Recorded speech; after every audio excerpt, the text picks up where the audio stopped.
ကဲအားလုံးပဲမင်္ဂလာပါကျွန်တော်တို့ဒီနေ့က2ရက်9လ2026ပေါ့နော်အဲ့တော့မနေ့ဘက်က29ညနေဘက်က6060ကြာပြီးသွားပြီဖြစ်တယ်ပေါ့နော်အဲ့တော့ကျွန်တော်ဟိုနေ့ကဗီဒီယိုဖိုင်လေးမှာကျွန်တော်ထပ်ပြောထားခဲ့တာရှိတယ်ဒီဟာလေးကိုလိုက်ကစားခြင်းပေတန်းကို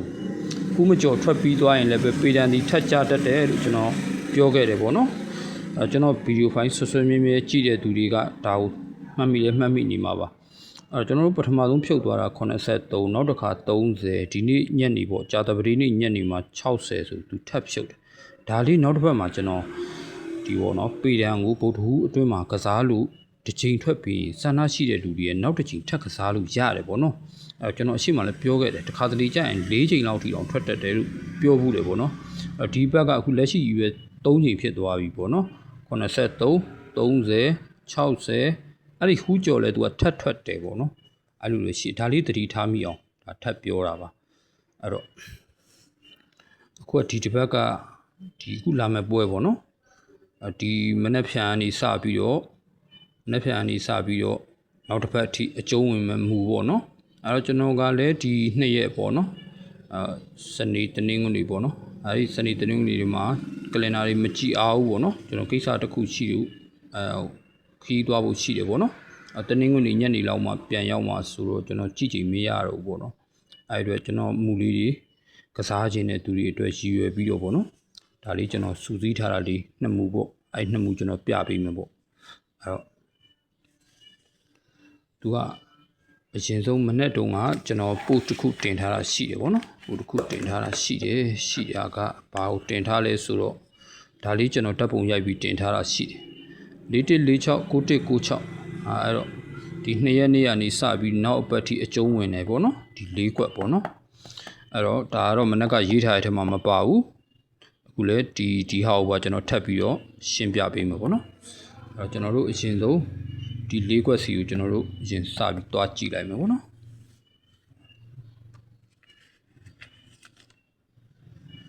ဒီ2345ပေါ့နော်အဲ့2345ထဲမှာ2345အခွေထဲမှာ2345အခွေနဲ့ကျွန်တော်တို့ပထမဖမ်းထားတာရှိတယ်နက်ခတ်ကိုဇောင်းပေးထားတာရှိတယ်ပေါ့နော်အဲ့ဒီဟာလေးလည်းကျွန်တော်မနေ့ဖြန်မှာတတိထားစီခြင်းတယ်ပေါ့နော်မနေ့ဖြန်တောက်ကြမှာတတိထားစီခြင်းတယ်ကျွန်တော်တို့က2345အခွေနဲ့24 35နက်ခတ်တီလာနိုင်တယ်ဆိုတဲ့ဟာပေါ့နော်သူကအဲ့ဒီဟာလေးကလည်းမနေ့ဖြန်အတွက်လည်းအကျုံးဝင်နေတယ်ပေါ့တကယ်လို့နက်ခတ်မဖြုတ်သွားဘူးမနေ့ဖြန်မဖြုတ်သွားဘူးဆိုရင်စိတ်ချလက်ချနောက်တစ်ဖက်မှာနက်ခတ်လိုက်လို့ရတဲ့မှုရှိတယ်ပေါ့နော်အဲ့တော့မနေ့ဖြန်တကယ်လို့များသူဖြုတ်သွားမလား24လို့ကနန်း35လို့ကနန်းအဲ့လိုပေါ့လေနက်ခတ်နဲ့ပတ်သက်လာရင်ပေါ့လေအဲ့တော့အခုကျွန်တော်တို့ဒီသွားမယ်မူပါတဲ့အဲ့တော့4916အခွေနဲ့ပရိတ်တီ93ညဖြစ်ရမယ်ဆိုတဲ့မူပေါ့နော်အဲ့မူစီကျွန်တော်တို့အရင်သွားကြည့်လိုက်မယ်ပေါ့ကျွန်တော်မနေ့ကပို့တင်ထားတဲ့၄ကွက်ပေါ့နော်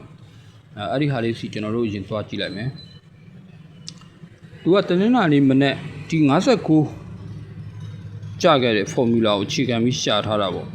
သူအဲ့ဒါလို့ကြာပြီးရင်လည်းသူကသူ့ရဲ့ time frame ကနှစ်ပတ်ယူထားတာပေါ့နော်အဲဆိုတော့ဘောင်း10ရက်ပေါ့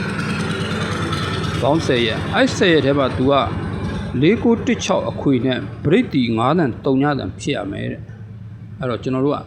ခုနကျွန်တော်ပြခဲ့တဲ့၄ကွက်ထဲက4916အခွေနဲ့ဘရိတ်တီ3ညတန်5တန်ဆိုတဲ့မူက19ဆိုတဲ့တစ်ကွက်ကိုပထမဆုံးတစ်ကတ်မှာရင်ဖြုတ်ချလိုက်တယ်နော်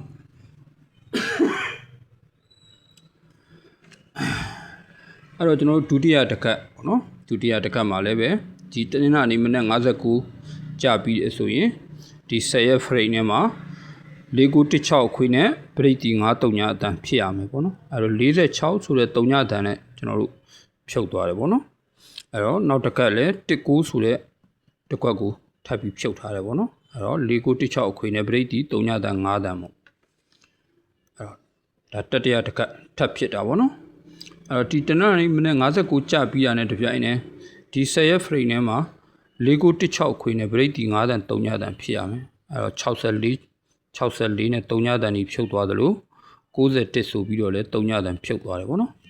ဒါကတတိယတစ်ခါဖြစ်တာပေါ့နော်ကျွန်တော်ဒီလိုဟာတွေထဲကနေပြီးတော့ကျွန်တော် တက်တက်ရွေးပြီးတော့ထုတ်ထားတာပေါ့နော်တက်တက်ရေးပြီးထုတ်ထားတယ်ဆိုတာအဲ့ဒီဘက်ကကြည့်တဲ့လူတွေရှင်းရှင်းလင်းလင်းလေးတစုတစည်းတည်းကြည့်လို့ရအောင်ဒီလိုရည်ရွယ်ချက်နဲ့ကျွန်တော်လက်ရေးမှုနဲ့ရေးလိုက်တာပေါ့နော်အဲ့တော့ကွန်ပျူတာထဲမှာထည့်ရေးထားတဲ့ဟာတွေဆိုရင်လည်းပဲကြည့်ရတာမှုံမွားမွားတွေနဲ့အဲ့ဒီဘက်ကကြည့်တဲ့လူတွေအစင်မပြေမှာစိုးလို့ပေါ့နော်အဲ့တော့လက်ရေးမှုလေးနဲ့ပဲကျွန်တော်ရေးထားတာပေါ့59လို့ကြာပြီးသွားရင်တနင်္လာနေ့မနေ့59ကြာပြီးသွားရင်ဒီ10ရက် frame ထဲမှာ4916အခွေနဲ့ break ဒီ9တန်3ညတန်ဖြစ်ရမယ်ပေါ့နော်အဲ့တော့ဒီမှာ46 3ညတန်နဲ့19 3ညတန်ဆိုပြီးဒီပွဲမှာပဲဖြုတ်သွားတယ်ပေါ့နော်ဒီမှာ64တကွက်ဖြုတ်ထားရှိသေးတယ်အဲ့တော့ဒီမှာတနင်္လာနေ့မနေ့59ကြာခဲ့တဲ့ formula ကြောင့်ဒီ10ရက် frame မှာ4916အခွေနဲ့ break ဒီ3ညတန်9တန်ဖြစ်ရမယ်ပေါ့နော်အဲ့တော့14ဆိုတဲ့9တန်နဲ့64ဆိုတဲ့3ညတန်41ဆိုတဲ့9တန်ပေါ့နော်အဲ့တော့ဒီ4ကွက်ထဲကဒီ10ရက် frame ထဲမှာဖြုတ်နေတာပေါ့နော်အဲ့တော့6ကွက်မြောက်ဖြစ်တဲ့ဒီမှာတနင်္လာနေ့မနေ့59လို့ကြာပြီးရင်ဒီ10ရက် frame ထဲမှာ4916အခွေနဲ့ break ဒီ9တန်3ညတန်ဖြစ်ရမယ်ပေါ့နော်အဲ့တော့64 3ညတန်နဲ့91 3ညတန်ဆိုပြီးတော့ break ဒီတွားထားတယ်ပေါ့နော်အဲ့တော့ဒါ9ကတ်မြောက်ပေါ့9ကတ်မြောက်မှာတနင်္လာနေ့မနေ့59လို့ကြာပြီးရင်ဒီ10ရက် frame ထဲမှာ4916အခွေနဲ့ break ဒီ9 3ညအတန်ဖြစ်ရမယ်ပေါ့အဲ့တော့14ဆိုတဲ့9တန်နဲ့သူဖြုတ်သွားတယ်ပေါ့နော်အဲ့တော့ဒါ10ကတ်မြောက်ပေါ့အဲ့ဒီ10ကတ်မြောက်မှာလည်းပဲဒီ59ကြာခဲ့တဲ့ formula ကြောင့်ဒီနှစ်ပွဲအတွင်းမှာ4916အခွေနဲ့ break ဒီ9 3ညဖြစ်ရမယ်အဲ့တော့41ဆိုတဲ့9 break အတန်ပေါ့နော်ဒါဖြစ်သွားတယ်ပေါ့အဲ့တော့ဒါ9ကတ်မြောက်ပေါ့လေတနင်္လာနေ့မနေ့59ကြာခဲ့တဲ့ formula ကြောင့်ဒီနှစ်ပွဲအတွင်းမှာ10ရက် frame ထဲမှာ4916အခွေနဲ့ break ဒီ9 3ညဆိုတဲ့အတန်ဖြစ်ရမယ်ပေါ့နော်အဲ့တော့ကျွန်တော်တို့10ကတ်မြောက်ဖြစ်တဲ့ဒီ2026ပြီးခဲ့တဲ့တနင်္လာက59တနင်္လာနေ့မနေ့မှာကြာခဲ့တယ်အဲ့ဒီတော့ကျွန်တော်တို့ကဒီ10ရက်အတွင်းထဲမှာ4916အခွေနဲ့ break ဒီ9 3ညဖြစ်ရမယ်ဆိုတဲ့ဒီ၄ကွက်ပေါ့နော်အဲ့၄ကွက်ကိုကျွန်တော်တို့ပြီးမနေ့ဖြန်တောက်ကြရှိတယ်ပေါ့နော်အဲ့တောက်ကြ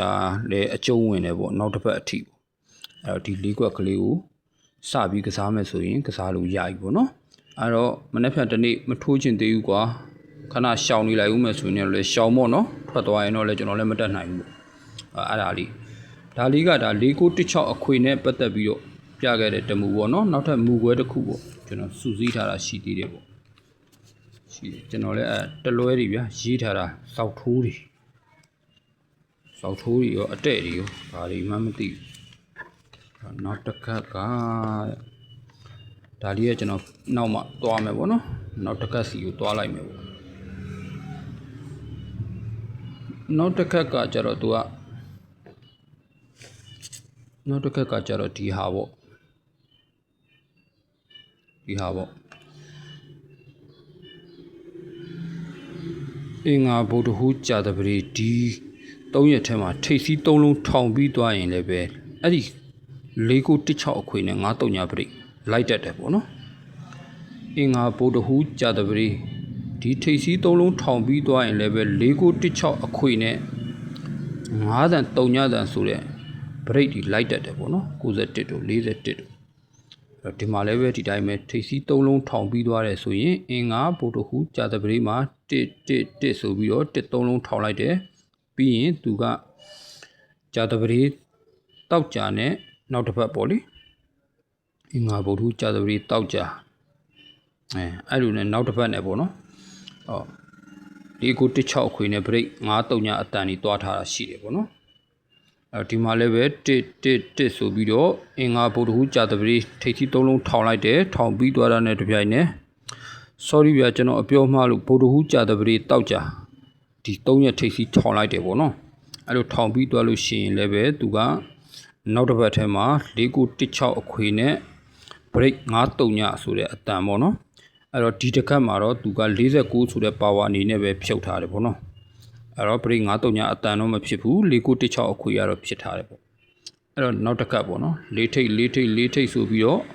ဗုဒ္ဓဟူးကြာတပတိတောက်ကြဒီလိုထိပ်စီး3လုံးထောင်ပြီးသွားရင်လည်းပဲ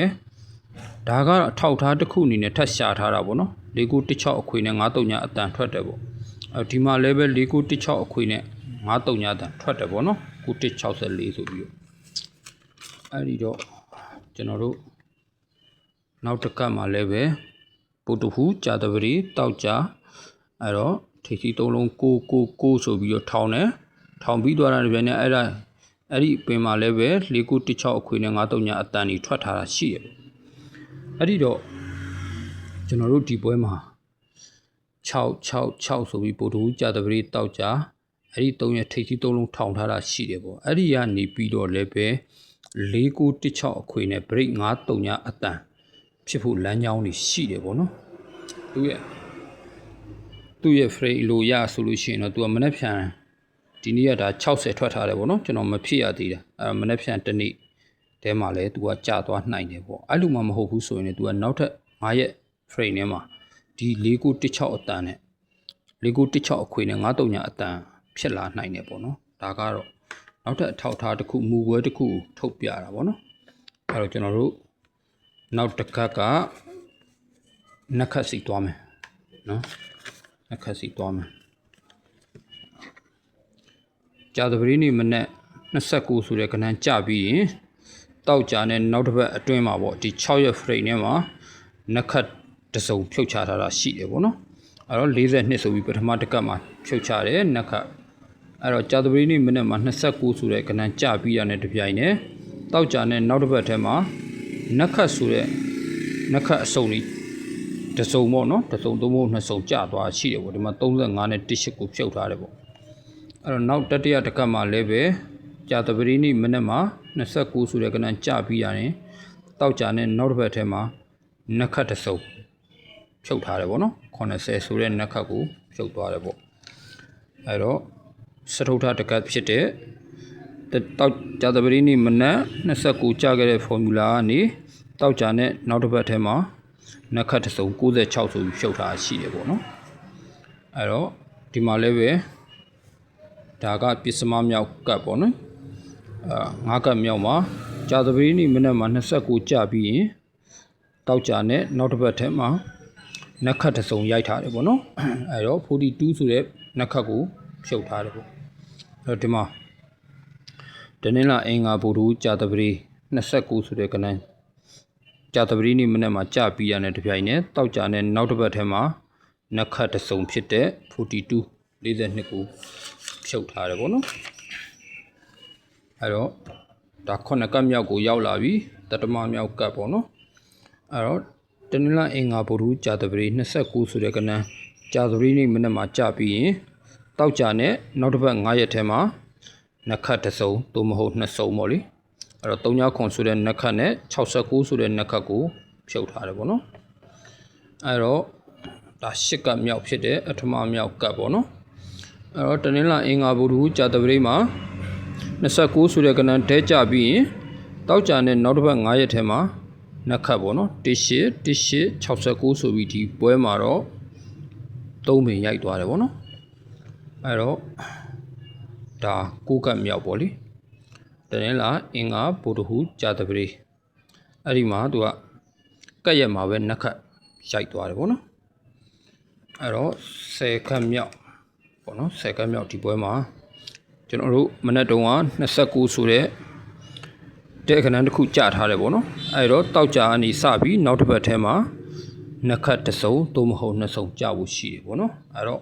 ဗီဒီယိုဖိုင်တာရှေ့သွားမှာဆိုတဲ့အတွက်နက်ခတ်နဲ့ပတ်သက်တဲ့နောက်ထပ်2မှုရှိတာကိုမပြတော့ဘူးပေါ့နော်အဲ့တော့ဒီမှာပဲကျွန်တော်အဆုံးသတ်လိုက်မယ်ပေါ့အဲ့တော့နောက်တစ်ပတ်အတွက်ပေါ့နော်မနေ့ဖြန်ကနေစပြီးတောက်ကြကနေစပြီးနောက်တစ်ပတ်အထိဒီ၄ခွက်ရှိမယ်နက်ခတ်ရှိမယ်ပေါ့နော်ကြိုက်တာလို့အဲ့လိုမှမဟုတ်ဘူးဆိုရင်ကျွန်တော်တို့ရဲ့ထုံးစံအတိုင်းပေတံကိုစောင့်ကစားပြီးတော့မှဒါဒီကစားခြင်းလဲကစားပါတော့အကုန်လုံးမူတွေအကုန်လုံးကိုကစားဖို့အဆင်မပြေနိုင်ဘူးပေါ့နော်အဲ့တော့တစ်ခုခုပဲကျွန်တော်တို့စောက်ချပြီးတော့လုပ်ရမယ်ပေါ့နော်အဲ့တော့ထွက်ခါမှထွက်သွားရောတစ်ခုခုလုပ်မှသာလျှင်အကွက်နည်းနည်းနဲ့အမြတ်အများများရမယ်ပေါ့နော်အကုန်လုံးကိုစိုးရိမ်စိတ်နဲ့ကျွန်တော်တို့မူတွေအကုန်လုံးကိုလိုက်ထိုးရင်အကွက်တွေများသွားမယ်ပေါ့နော်ဒါကကျွန်တော်ကဒီစနေတနင်္ဂနွေမှာလုံးဝမရှာအားတဲ့အတွက်မနေ့ဖြန်နဲ့နောက်တစ်ပတ်ကိုရည်ရွယ်ပြီးတော့ဒါလေးကျွန်တော်ပြထားတာပေါ့နော်အလုံးမမှတ်ထားပြီးတော့ကြိုက်ရင်လည်းကစားပါဗျာမကြိုက်တော့လည်းမကစားနဲ့ပေါ့နော်အဲ့တော့ပေတံလေးပဲ ကစားခြင်းနဲ့ဆိုတဲ့လူတွေကလည်းပေတံတစ်ခုတာစောင့်နေပေါ့နော်အဲ့တော့ကျွန်တော်တနင်္ဂနွေညနေလောက်ပြန်ရောက်မှာဆိုတော့တနင်္လာနေ့မနေ့12နာရီ10မိနစ်မှာထွက်တဲ့ကဏ္ဍထွက်ပြီးရတဲ့တပြိုင်နက်အခုလိုပဲပေတံတင်ပေးမယ်ပေါ့နော်အဲ့ဒါဒီကစားပြီးတော့မှဒီမူတွေကိုဆက်လိုက်ခြင်းနဲ့လိုက်ပေါ့နော်အဲ့တော့ဟိုဟာကိုအဆင်ပြေတယ်လို့ပဲကစားပေါ့နော်ဒီပွဲမှာကတော့မူတွေကအကုန်ကျသွားပြီပေါ့ပထမဆုံးဖြစ်တဲ့1.959သွားပြီ2345ကကျွန်တော်တို့နှက်ခတ်ဖမ်းထားတာက2345အခွေဘက်ကပဲ3ဘူးလို့သွားထားတာလားတော့မသိဘူးပေါ့အဲ့တော့ပေတံကလည်းပဲသိတဲ့အတိုင်းဒီနေ့ပါဆိုရင်3ချိန်ဖြစ်သွားပြီပေါ့နော်အဲ့တော့နောက်ထပ်မူအစ်စ်အနေနဲ့ကတော့မနေ့ပြန်တောက်ကြနဲ့နောက်တစ်ပတ်အထိပေါ့နော်အဲ့တော့ဒီနှစ်မူကျွန်တော်ကြိုပြီးတော့ပေးထားခဲ့တာပေါ့အဲ့တော့ပေတံမဲ့စောင့်ကစားခြင်းတဲ့လူတွေကပေတံကိုပဲစောင့်ပေါ့နော်ဟုတ်ကဲ့ပါအားလုံးပဲကြည့်တဲ့လူတွေစိတ်ချမ်းသာခြင်းကိုယ်ကြီးကျန်းမာခြင်းနဲ့အားလုံးပဲပြည့်စုံကြပါစေဗျာအဲ့တော့အားလုံးပဲအဆင်ပြေကြပါစေဗျာ